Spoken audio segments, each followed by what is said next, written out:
আরে সর্বনাশ। হবে তুই যে আধ ঘন্টা আগে হলি দেখুনি বেরিয়ে যাচ্ছিস তো? তা আধ ঘন্টা আগে হয়েছে তা কি হবে? তা বেরিয়ে যেতে পাবো না? উড়ি সর্বনাশ। হ্যাঁ গো আব্বা, একটা বিড়ি দিবা তো মন করতে কেন? শালা কি মা মেগো ছেলে রে তো, কোথা ছেলে রে তো? বড় ভাই, বৌদির বাচ্চা হবে শুনে আমি আর থাকতে পারিনি, মনটা খাকুলি বিকুলি করছিল, দুধ নিয়ে একবারে চলে এলাম। কি ব্যাপার বড় ভাই, মনটা ভারী ভারী, ছেলে হয়েছে তো খুশি হওয়া দরকার তো। কি লিয়েছিস ওইটা? ওটা কি হলো? বড় ভাই আপনি শর্টকাটে কথা বুঝেন না নাকি? এটা দুধ নিয়ে এসেছি গো। দুধ লিয়ে আইছিস? হ্যাঁ গো। আমি দুধ খাবো না, একটা বিড়ি দিতে বলছি কখন থেকে, আর দুধ খাবে বানাইতে, আমি দুধ খাবো না। তুই ছেলে না অন্য কিছু বে? ওই শুরে বাচ্চা, ছেলেটাকে তখন থেকে মন ভালো করে ধমক ধমক দিচ্ছি কেন? ছোট ছেলে কোনো লাড়ি মারি চুমকি যাবে। এলো এই মাংমারানি খান কি রড ভাতারি মাগি কি ছেলে জন্ম দিল, হওয়ার পরে বিড়ি খাবে বলছে? তুই আর ভাতারি বেটাবে মাংমানি ভাই, তখন থেকে একটা বিড়ি দিতে পারছি না, বড় বড় কথা বানাইতে এতে। ও কি কথা বলতে রে বাপ? আব্বা ভাই কি তোর? আমি তো নতুন এই পৃথিবীতে এলাম, আব্বা তো বটে, তাকে বিড়ি দিচ্ছি না কেন? সাদা কুকুর দেখেছিস খায়ের উপরে বিষ ফোঁড়া হয়ে গেল রে। বড় ভাই এ ছেলে লয়, আমার মন বলছে এই ছেলে লয়, এ নিশ্চয় জিন ভূত হবে, না হলে হওয়ার পরে আবার কোনো ছেলে বিড়ি খায়? এ তো বাপের জীবনে আজকেই শুনলাম। তাই তোর মনে এখন মিডিয়া ফিডিয়া চলে এলে তো বিশাল মুশকিল হয়ে যাবে রে। ওগো শোনো, বাড়ি নিয়ে চলো আমাকে। হারে সাদা কুকুর, এ কি জন্ম দিলাম রে আমি? সেইটাই তো গো বড় ভাই, বিশাল আশ্চর্যের ব্যাপার তো। হবে তোর কাছে আবার জিনের আশ্রয় নাই তো? ওই মুকা চোদা, একটা বিড়ি দিবে তখন থেকে আবার ঘর পাকা মারাইছি। উড়ি বাপ রে বাপ।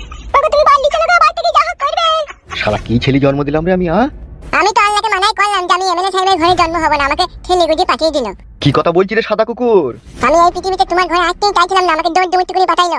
আমার তোমার ঘরে জন্ম নিয়ে আমার শান্তি নাই, মানে একটা বেরিয়ে দিচ্ছি না তখন থেকে। ওগো আমাকে বাড়ি নিয়ে চলো গো। সাদা কুকুর, জি বড় ভাই যান। তুই এদিকে বাইক করলে আয়, আমি ডাক্তারের কাছ থেকে ছাড়ের কাগজটা লিখে লিছি।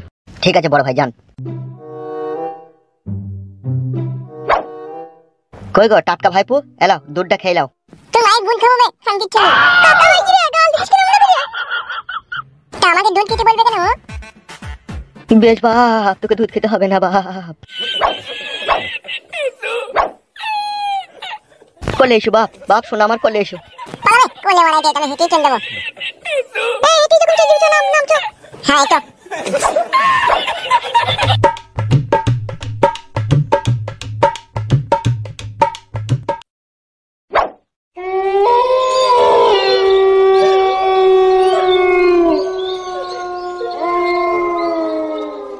পিঞ্জিরার পাখি আমার দিয়েছে উড়াল, কি দিয়ে ফিরাবো তারে, চোখের পানি শুধু ঝরে, জুড়া তো নিও না হায়রে ভাঙায়ে কপাল, যখন রাত্রি নিঝুম নেই চোখে ঘুম, একলা শূন্য ঘরে তোমায় মনে পড়ে, বউ গো তোমায় মনে পড়ে, তুমি এত নিষ্ঠুর পাষাণ হলে কিভাবে, বুঝতে পারি না গো বিধি, আমি কি যে ঝামেলায় এখন পড়েছি, নিজেকে বোঝাইতে পারছি না, কি করিব কোথায় যাব, মনে হয় নিজের মাথা নিজে নিজে ফাটাই গো ফাটাই গো।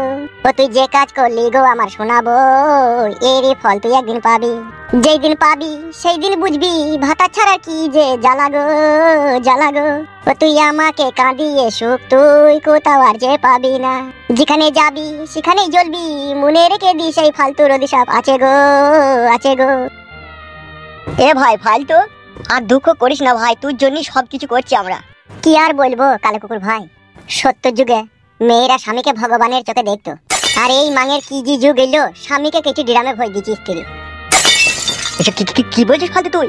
ঠিকই বলছি কালো কুকুর ভাই, নাইলে একবার তুমি চিন্তা করে দেখো, যেই বউকে আমি মনের ভিতর থেকে ভালোবাসলাম, তার শরীরের প্রতিটি অঙ্গ প্রত্যঙ্গ জুড়ে আমি আমার এই দু হাত দিয়ে তাকে আদর করলাম, তাহলে বলো সেই মেয়েটা আমাকে কি করে ভুলে যায়, আবার যেহেতু আমি তার স্বামী। তোর বুদ্ধি হুঁশ একটু কম আছে বুঝলি ফালতু। কেন? দেখ ফালতু, তোকে আমি একটা সত্যি কথা বলছি, হ্যাঁ বলো। আসলে বিষয়টা যেটা হয়েছে না, মেয়েদের মন এমনিতেই বেশি নরম হয় বুঝলি তো, আর এই নরম হওয়ার জন্য না এরা অল্প জিনিস এই মানুষকে আপন ভেবে নেয়। এটা আমার বিশ্বাস হলো না। কেন বিশ্বাস হলো না কেন? আমার সাথে তো 3 বছর আমার বউ সংসার করলো, আমার খেলো, আমার পড়লো, আমার সাথে শুইলো, তা আমাকে আপন ভাবলো না কেন? তুমি যে বলছো অল্পতেই আপন ভেবে লাই, তাইলে এত কিছু দেওয়ার পরে আমাকে আপন ভাবলো না কেন? আমার কাছ থেকে পালিয়ে গেল কেন? ওগো আমার কাছে একটা কথা শুনো। হ্যাঁ বলো। কিছু কিছু মেয়ে আছে এরা খুবই চরিত্রহীন প্রকৃতির হয়। তাই নাকি? হ্যাঁ গো হ্যাঁ, এই ধরনের মেয়েরা সৌন্দর্য পুরুষ মানুষকে দেখলে ভিতরকার আশা আকাঙ্ক্ষা অন্যরকম করে ফেলে। মানে কি করে ফেলে? অ্যাকচুয়ালি বিষয়টা যেখানে গিয়ে দাঁড়ায়, তা হলো ওইসব পুরুষ মানুষের কাছে শুতে চাই সেই সব মেয়ে। কালু ভাই বৌদি ঠিকই বলছি গো, মেয়েরা অমন ধারায় হয় বুঝলা তো। মেয়েরা অমন ধারাই হয় সেটা তো আমি বুঝলাম, তা তুই মেয়েটাকে ভুলছিস না কেন? তোর মেয়েকে বিয়ে করছিস না কেন? ওর পেছনে তুই পড়েছিস কেন? কি আর বলবো তোমাকে ভাই, যেদিনকে তোমার বউটা তোমার কাছ থেকে পালিয়ে যাবে সেদিন তুমি বুঝবা বউ হারানোর কি কষ্ট হয়। আমার বাল হবে বে, আমার কোনো কষ্ট হবে না। এরকম বালের বউ যদি আমার হারিয়ে যায় তা দাদা এই এর একটি চুলও খুশি পড়বে না আমার। কি বললে তুমি কথাটা? তাহলে তোমার মনে মনে এই আছে তোমার জন্য আমি আমার নিজের জীবনকে বাজি লাগালাম, আর তোমার মনে তাইলে এইরকম আছে আমার জন্য? তোমাকে বলতে চাইনি কথাটা আমি, এখন বুঝতে পারছি তুমি আমাকে ভালোবাসো না। দেখো চোখ ছুঁই বলছি, তাকাও তাকাও। তুমি আমার জান, তুমি আমার প্রাণ, তুমি আমার মাংস সোনা, তুমি আমার পাতি হাঁসের ডিম, মাঝে ফালা করে বিট নন্দি খাবো, তবু তোমাকে ছেড়ে যাবো না। সত্যি করে বলছো তো? মাথায় হাত দিয়ে বলছি সত্যি করে। কালো কুকুর ভাই, বউ দেখুন তোমাকে ছেড়ে পালায়নি, শুধু একটু অভিনয় হলো এখনই, তাতেই তোমার মন ভেঙে গেল। আর আমার বউ আমাকে 3 বছর ছেড়ে চলে গেছে, আর এই 3 বছরে আমার চোখের সামনে দুটো পুরুষ মানুষের কাছে শুনলো, না জানি এর আগেও কারো কাছে শুতেও পারে। তাইলে আমি বুকের ভিতরে কত কষ্ট নিয়ে বেঁচে আছি বলো তো ভাই? সত্যি ফালতু, তোর ভালোবাসার কোনো তুলনা হয় না রে।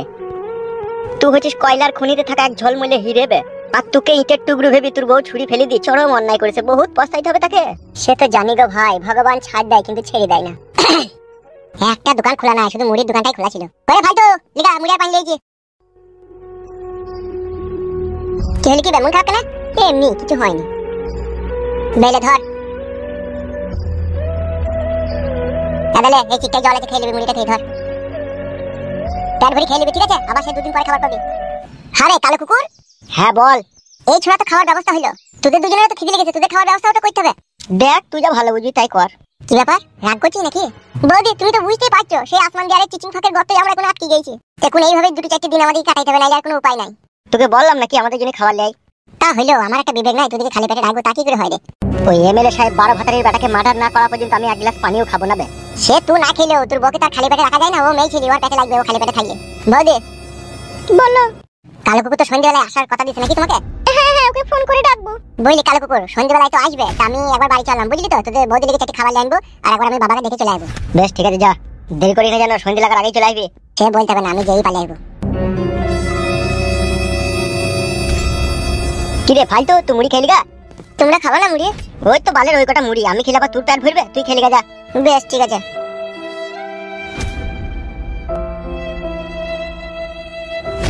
তুমি চিন্তা করছো নাকি? আমি আবার কি চিন্তা করব? আমি আমার স্বামীর প্রাণ বাঁচাইতে এসেছি, আমাকে চিন্তা করলে হবে বলো?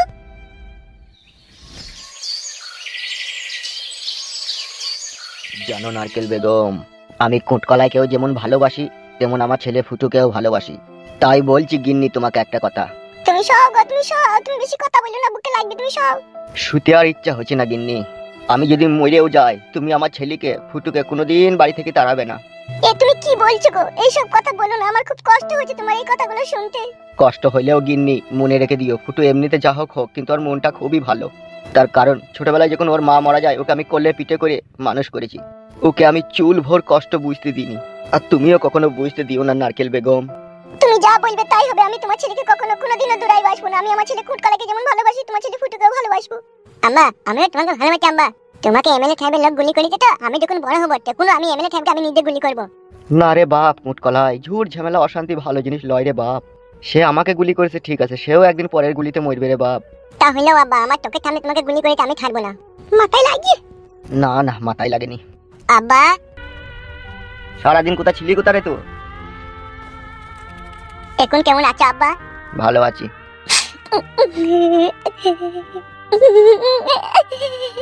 কি হইল রে, কাঁদছিস কেন?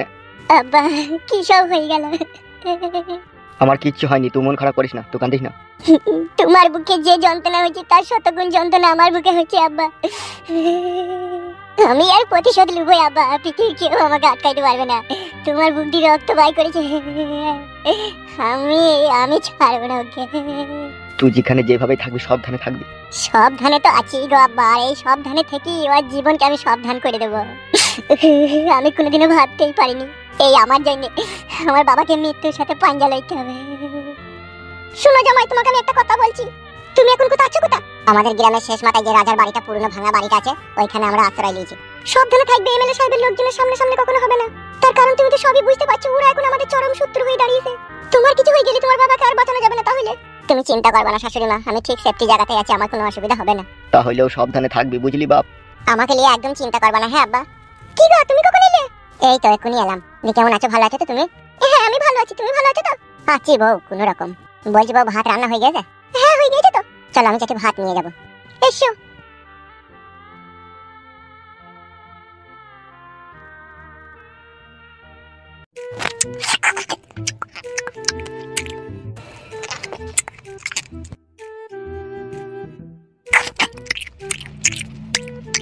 মাছ ভাজাটা ভালো হয়েছে। মাছটা কি তুমি জাপানি তেল দিয়ে ভেজেছো নাকি? না, এমনি সরষের তেল দিয়ে ভেজেছি। হ্যাঁ হয়েছে, ভালোই টেস্ট হয়েছে। শোনো আমি চললাম। হ্যাঁ, ভাত কটা কুড়িয়ে খেলে না কেন, উঠে পড়লে? আমার পেট ভরে গেছে। কালো কুকুরের বউ না খেয়ে আসলে খাবারটা তাড়াতাড়ি যেতে হবে। তুমি এখানে সব দিনে থাকবে, বেশি খুঁড়ি পাজা করবে না, ঠিক আছে? বেশ, তোমাকে চিন্তা করতে হবে না, ঠিক আছে? আমি ওই রাত 12টা একটা সময় করে আসবো, ঠিক আছে? দরজা খুলে রাখবে তুমি। হ্যাঁ, কত রাত এসে আবার কি করবে? বুঝে না নাকি কতদিন করিনি? এতদিন পরে আমার দিকে একবার নজর দিলে তাহলে? তুমি আমার সাথে ব্যবহার ভালো করলে তোমার দিকে নজর দেবো, আর ব্যবহার খারাপ করলে আমি নজর দেবো না, আগে থেকেই বলেছি। ও কথা বললো না, আমি তোমার সাথে ব্যবহার ভালো করবো। বেশ ঠিক আছে, তুমি থাকো, আমি রাত্রে আসবো। হ্যাঁ ঠিক আছে।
কিরে ফুটো, কেমন আছিস?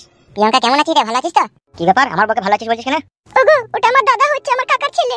তাই নাকি? হ্যাঁ গো হ্যাঁ। বাবা রে, তাহলে তোমার শালা বাবু হয়ে গেছে। বাল মুখ আমার, বেশি কালামো মারাই না, কালামো মারাই না। রাগ করছিস নাকি ভাই? তোর বোনকে বিয়ে করছিস, তুই তো আমার শালাবে। তুই যে আমাদের ক্ষতি করেছিস, তোকে কোনোদিন ঘরে লোক বলে আমরা মেনে নেবো না বে।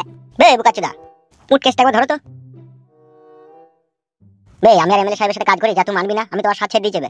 তাহলেও তুই বহুত ক্ষতি করেছিস আমাদের। দাদা শুনো, আমার স্বামীর এখন বিশাল জ্ঞান বুদ্ধি, আর এমএলএ সাহেবের ধারের কাছেও নেই। ও আমাকেই ভালোবাসে, আমাদের ফ্যামিলিতেই থাকবে ও। আর আমি ওকে সব বলেছি আমাদের কথা। তুমি আমার কাকার ছেলে, বাবা জেঠা সবারই কথা ওকে বলেছি। বুঝতে পেরেছিস? আমি সবাইকে চিনতাম না আগে, এখন চিনিছি। যেদিন থেকে জানলাম তুই আমার ভাগে শালা হয়েছে, সেদিন থেকে মনের ভেতরে একটু খাকুলি বিকুলি করছিল তোর সাথে দেখা করার লেগে। ভাগে শুধু পেয়ে গেলি শালা বলি তাই, নাহলে কোনোদিন আমি তোর সাথে কথা বলতাম না। ওগুলা কি বেটিপিনে? ভাত তরকারি আছে। তোর বাবার লেগে লেগেছি নাকি মাঠে? না না, এমনি আমার বন্ধুদের লেগে। বন্ধুদের লেগে ভালো লেগেছিস কেন? তুই তো গ্রামে ছিলি না, তুই আর কি জানবি, বিশাল বড় ঘাবলা কেস হয়ে গেছে। কিসের ঘাবলা কেস হয়ে গেছে? যেদিন থেকে তোরা দুজনে গ্রাম ছেড়ে পালিয়ে গেছিস, সেদিন থেকে গ্রামে বহুত কিছু ঘটনা ঘটে গেছে। তাই নাকি? কি ঘটনা? এমএলএ বিকাশ দত্তর লেগে আমাদের জীবনে কোনো শান্তি নাই। গত 2 দিন আগে আমার বাবাকে গুলি করেছে এমএলএ বিকাশ দত্ত সাহেব। কি বলছিস ফুটু তুই এসব? যা বলছি ঠিকই বলছি। এমএলএ বিকাশ দত্ত সাহেব আমাদের পথের কাঁটা হয়ে দাঁড়িয়েছে। শালা সুরের বাচ্চা এমএলএ বিকাশ দত্ত সাহেব, শালা জারদ সন্তান যে কোন পানির পয়দা সেটাই আজও বুঝতে পারলাম না। তোদের উপরে এত অত্যাচার করেছে? ও টিচার, কতজন এমএলএ বিকাশ দত্ত লেগে গ্রাম ছেড়ে পালিয়ে গেল। কি বলছিস তুই? আমাদের গ্রামে যে ফকিং বৌদিটা ছিল, তাকেও তো রেপ করে মার্ডার করে দিল এমএলএ বিকাশ দত্ত।